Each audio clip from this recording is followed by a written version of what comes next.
اعوذ باللہ من الشیطان الرجیم بسم اللہ الرحمن الرحیم۔ ناظرین، ہماری آج کی گفتگو کا موضوع دنیا کی بے ثباتی ہے احادیث مبارکہ کی روشنی میں۔ اس سے پچھلے والی جو ویڈیو ہے اس میں ہم نے دنیا کی بے ثباتی کو قرآن پاک کی آیات کی روشنی میں سمجھنے کی کوشش کی تھی۔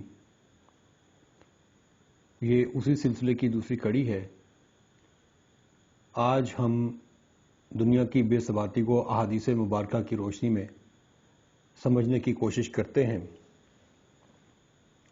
ناظرین، دنیا در حقیقت امتحان گاہ ہے اور اس کے نتائج کی جگہ آخرت ہے۔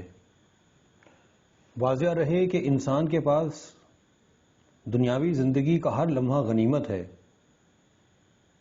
جب عارضی زندگی ختم ہوگی اور دائمی حیات کا آغاز ہوگا تو معلوم ہوگا کہ آخرت کے مقابلے میں دنیا کی زندگی اور مہلت کوئی حیثیت اور وقت نہیں رکھتی تھی۔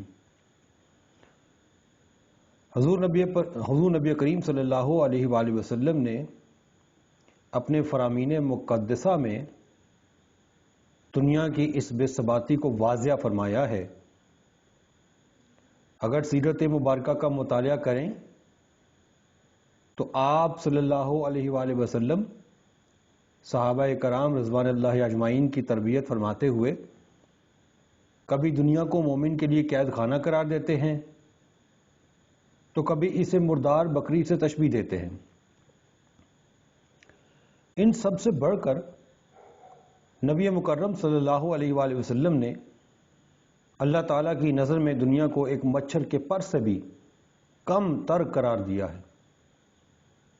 ان سب احادیث کا مقصود فکر آخرت بیدار کرنے کے سوا اور کچھ نہیں ہے۔ حضرت مستورت بن شداد رضی اللہ تعالیٰ عنہ روایت فرماتے ہیں کہ آقائے دو جہاں حضرت محمد مصطفیٰ صلی اللہ علیہ وآلہ وسلم نے دنیا کی حقیقت کے بارے میں ارشاد فرمایا ہے، وَلِلَّهِ مَا الدُّنْيَا فِي الْآخِرَةِ إِلَّا مِثْلُ مَا يَجْعَلُ أَحَدُكُمْ إِصْبَعَهُ هَٰذِهِ وَأَشَارَ يَحْيَىٰ بِالسَّبَاعَةِ فِي الْيَمِّ فَلْيُنْظِرْ بِمَا تَرْجِعُ، جس کا ترجمہ یہ ہے، بخدا دنیا آخرت کے مقابلے میں محض اس طرح ہے جس طرح تم میں سے کوئی شخص اپنی اس انگلی کو، آپ صلی اللہ علیہ وآلہ وسلم نے اپنی شہادت کی انگلی کی طرف اشارہ فرمایا، سمندر میں ڈال دے، پھر نکال کر دیکھے کہ اس پر کیا لگا ہے۔ حضرت ابو ہریرہ رضی اللہ تعالیٰ عنہ روایت فرماتے ہیں کہ حضور نبی کریم صلی اللہ علیہ وآلہ وسلم نے ارشاد فرمایا، الدنیا سجن المؤمن و جنت الکافر، یعنی کہ دنیا مومن کے لیے قید خانہ ہے جبکہ کافر کے لیے جنت کی طرح ہے۔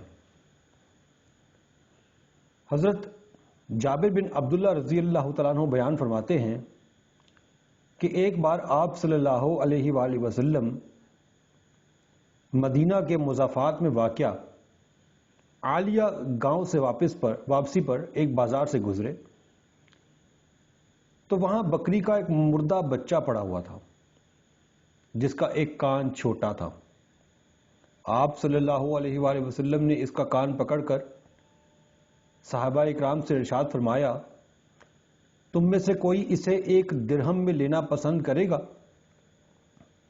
صحابہ اکرام نے عرض کیا، ہم اسے کسی بھی چیز کے بدلے میں لینا پسند نہیں کریں گے، ہم بھلا اس کا کیا کریں گے؟ آپ صلی اللہ علیہ وآلہ وسلم نے ارشاد فرمایا، کیا تم چاہتے ہو کہ یہ تمہیں مل جائے؟ صحابہ اکرام رضوان اللہ اجمعین نے عرض کیا، بخدا اگر یہ زندہ بھی ہوتا تب بھی اس میں عیب تھا کیونکہ اس کا ایک کان چھوٹا ہے، جبکہ اب تو پھر یہ مردہ ہے۔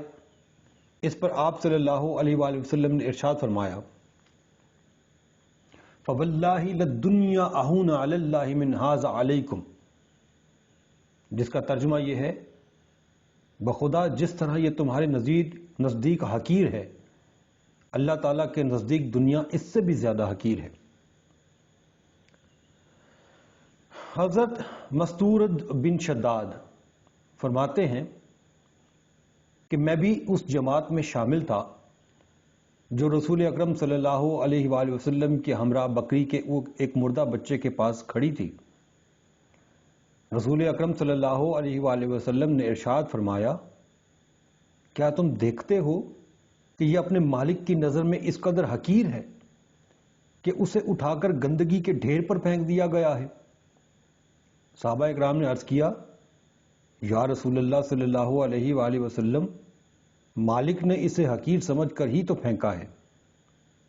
آپ صلی اللہ علیہ وآلہ وسلم نے ارشاد فرمایا، جس قدر یہ بکری کا بچہ اپنے مالک کی نظر میں ذلیل اور حقیر ہے، اللہ تعالیٰ کے ہاں یہ دنیا اس سے بھی زیادہ بے وقت، بے قیمت اور حقیر ہے۔ ناظرین، اس مفہوم کی دیگر احادیث امام احمد بن حنبل، ابو داؤد، نسائی اور ابن ماجہ نے بھی روایت کی ہیں۔ حضرت سہل بن عبداللہ رضی اللہ تعالیٰ عنہ سے روایت کرتے ہیں کہ رسول اللہ صلی اللہ علیہ وآلہ وسلم نے فرمایا،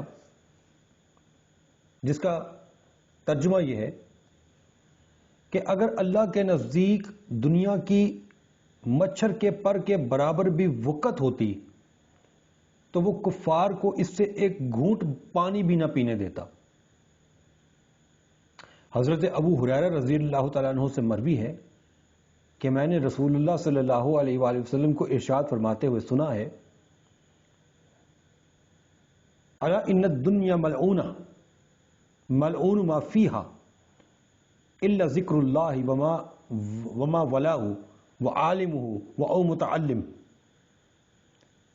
جس کا ترجمہ یہ ہے کہ خبردار، بے شک یہ دنیا ملعون ہے، جو کچھ بھی اس میں ہے وہ بھی ملعون ہے، یعنی اللہ کی رحمت سے دوری کا باعث ہے، سوائے ذکر الہی کے اور جو اس ذکر سے منسوب ہو گیا، اور سوائے عالم ربانی کے یا طالب علم کے، یعنی کہ صرف یہ خدا کی رحمت کے مستحق ہیں، باقی چیزیں رحمت سے دور ہیں۔ اور ایک دوسرے مقام پر آسان انداز میں دنیا کی بے ثباتی کو ذہن نشین کروایا گیا۔ حضرت انس بن مالک رضی اللہ تعالیٰ عنہ بیان فرماتے ہیں کہ نبی پاک صلی اللہ علیہ وآلہ وسلم نے فرمایا، ترجمہ یہ ہے کہ یہ آدم کا بیٹا ہے، یہ اس کی اجل ہے۔ اور یہ فرماتے ہوئے آپ صلی اللہ علیہ وآلہ وسلم نے اپنا ہاتھ اپنی گردن کی پشت پر رکھا، پھر اسے پھیلایا اور فرمایا، اس کی امیدیں یہاں ہیں اور وہاں ہیں، یعنی لامحدود ہیں۔ اس سے آپ کی مراد یہ ہے کہ انسان کی موت اس کے بالکل قریب ہے، مگر اس کی امیدیں اور آرزوئیں اتنی دور دور تک پہنچی ہوئی ہیں کہ اسے یاد ہی نہیں رہتا کہ موت تو اس کی شارک کے قریب کھڑی ہے، اور وہ اپنی لمبی امیدوں میں مگن ہو کر غافل ہوتا ہے کہ موت اسے اچانک سے آ دبوچتی ہے۔ ناظرین، اللہ پاک سے دعا ہے کہ اللہ پاک ہمیں صراط مستقیم عطا فرمائے اور دنیا کو ہمارے لیے آخرت سنوارنے کا ذریعہ بنا دے۔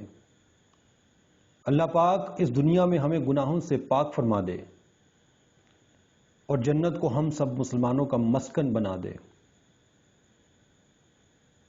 ناظرین، جنت کا حصول تبھی ممکن ہے جب ہم ان راستوں اور اعمال کا انتخاب کریں گے جو ہمیں جنت تک لے جائیں، اور جنت کا نقشہ قرآن میں موجود ہے۔